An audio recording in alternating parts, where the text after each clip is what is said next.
प्रथम पूजनीय गणेश जी और राधे गोविंद जी की कृपा से प्रभु भोलेनाथ और पितरों के आशीर्वाद से चारधाम यात्रा सकुशल आनंदमयी हो गई है। मुझे परम सौभाग्य प्राप्त हुआ है कि भोलेनाथ ने मुझे चुना और आप सभी के सानिध्य और सेवा का अवसर प्राप्त हुआ। चाहे हम सभी इस यात्रा में 26 सदस्य थे, लेकिन हम सभी ने ये यात्रा एक परिवार के रूप में पूरी की है, जहाँ बड़ों ने छोटों को आशीर्वाद की छाया में रखा और सभी छोटों ने अपने बड़ों का ध्यान रखा। सच में लगा ही नहीं कि हम सभी अलग अलग हैं, सब एक माला के मोती हैं। भोलेनाथ से ये प्रार्थना है कि इस माला में कभी गांठ नहीं पड़े। आप एक सेकंड कहाँ गया यात्रा में, और यात्रा के बाद भी हम सभी इसी अपनेपन और प्यार के साथ मिलते रहे, बात करते रहे। आपसे सभी से निवेदन है कि हम ये नहीं सोचे कि उन्होंने बात नहीं की तो हम क्यों बात करें। जब आपका मन हो तो बात कर ले। हो सकता है व्यवस्था के कारण या परेशानी के कारण वो कहीं उलझे हों, लेकिन यकीन मानो आज से 10 साल बाद भी अगर आपका एक कॉल आएगा तो हम सभी के चेहरे पर एक प्यारी सी हंसी आ जाएगी और यात्रा के वो सभी सुखद पल आंखों के सामने आ जाएंगे कि कैसे सुबह जल्दी उठकर नहाकर बस में पहुंचने की होड़ होती थी। बस की यात्रा के पहाड़ घाटियों के चक्कर लगते थे। किसी मंदिर के दर्शन करने हो तो हम अपने बड़ों को कहते थे कि बस कुछ दूर और चलना है। चाहे सुंदर दर्शनीय हो स्थल हो, चाहे कोई सुलभ शौचालय हो, बस फोटो लेने का आनंद होता था। सबसे अलग चाहे मैं चाय नहीं पीता, लेकिन फिर भी बेसब्री से 4 बजे की चाय की चुस्कों का इंतजार करता था। और शाम को गाड़ी रुकते ही धर्मशाला में कमरों की ओर दौड़ना, इस उम्मीद में कि शायद कुछ अच्छा मिल जाए। सबसे पहले कमरा देखना। हाँ और रात में थकान में चूर होने के बावजूद भी किसी भी सब्जी के साथ लुखी रोटी की होड़ मचना। क्या सुखद पल रहे होंगे। सच में आने वाले जीवन में पल ताजी हवा के साथ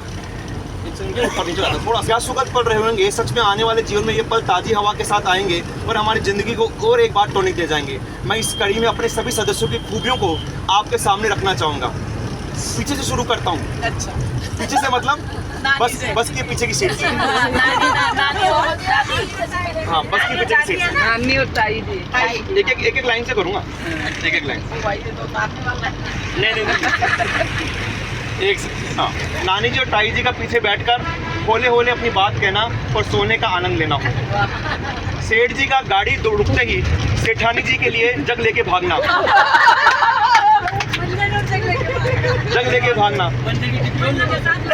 सेठानी जी का कहीं भी गाड़ी रुकते ही दंत मंजन। 1 मिनट वापस हो गया,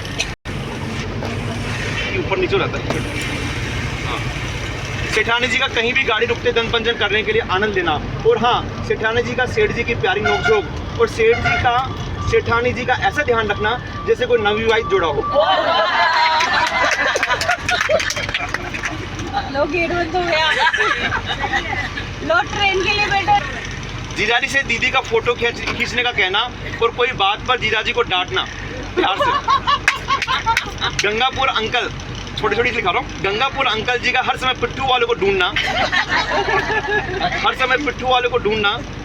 और एक सेकंड, हाँ ये ऊपर नीचे रहता है, इसमें गड़बड़ रहती है।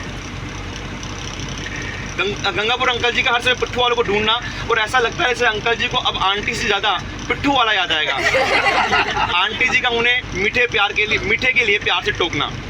अब आए ब्याई जी और बयान जी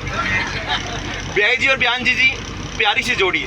ऐसा लगता हो जैसे शादी के बाद पहली बार घूमने आए हो। दोनों का हमेशा फोटो के लिए तैयार रहना। मोसा जी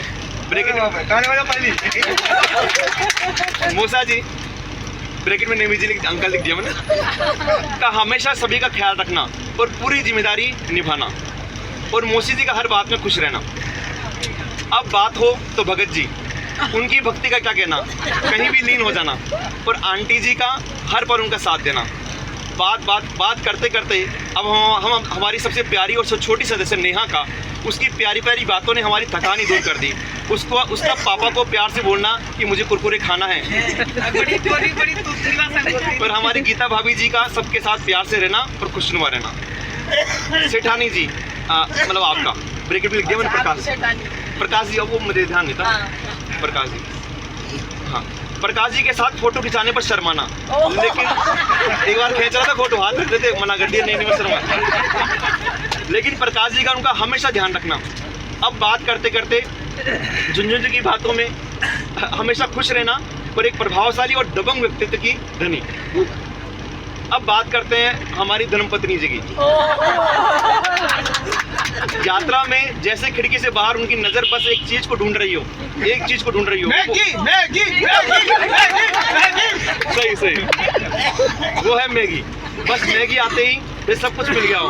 वैसे सभी का ध्यान रखना और उनको धन्यवाद जिनके कारण मैं केदारनाथ की यात्रा पैदल कर सका। बहन जी, भगत जी की सिस्टर, भगत जी की सिस्टर, सरल सौम्य स्वभाव, बड़े मीठे से अंदाज में धीरे से अपनी बात को कह देना। अब बात करते हैं हमारे ताऊ जी और स्मार्ट पर्सनालिटी के धनी प्रकाश जी की। अब दोनों की ज्ञान भरी बातें हमेशा ये एहसास दिलाती है जैसे पिछले जन्म के दो बिछड़े दोस्त अब मिले हों। पिछले जन्म के बिछड़े दोस्त अब मिले हों। सच में बहुत लगाव और सम्मान देखने को मिलता है दोनों के प्रति। ताऊ जी का बस में एकदम से बात करते करते सो जाना और प्रकाश जी की प्रभावी और गहरी आवाज।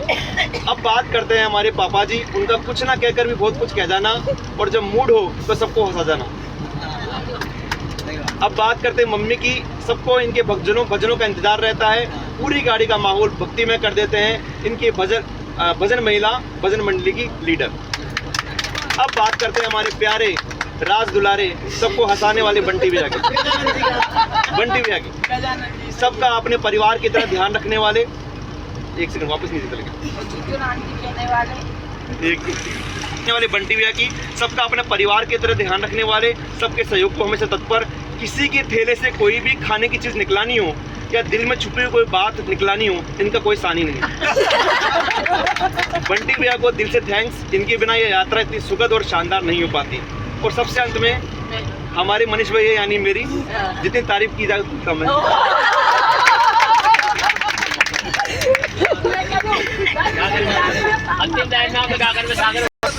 इस यात्रा में इतने सुखद पल है कि दिल में बातें भी कही हैं, जज्बात भी बहुत है, लेकिन जितना भी कहूँ उतना कम है। अंत में मैं इतना कहूँगा कि उम्र के किसी भी मोड़ पर जब ये पल हम याद करेंगे तो यकीन मानिए इससे अच्छा यादगार और सुखद एहसास हो नहीं सकता। एक निवेदन और कहना चाहूँगा कि इस यात्रा में मुझसे या किसी भी व्यक्ति से जाने अनजाने में कोई बात बुरी लगी हो तो उसे यहीं भूल जाइए और सिर्फ अच्छी एहसास और यादों को साथ लेकर जाइए। प्रभु से ये प्रार्थना है कि आप सभी परिवार सहित जीवन खुश रहें, स्वस्थ रहें, जीवन में आगे बढ़ते रहें। इन्हीं शुभकामनाओं।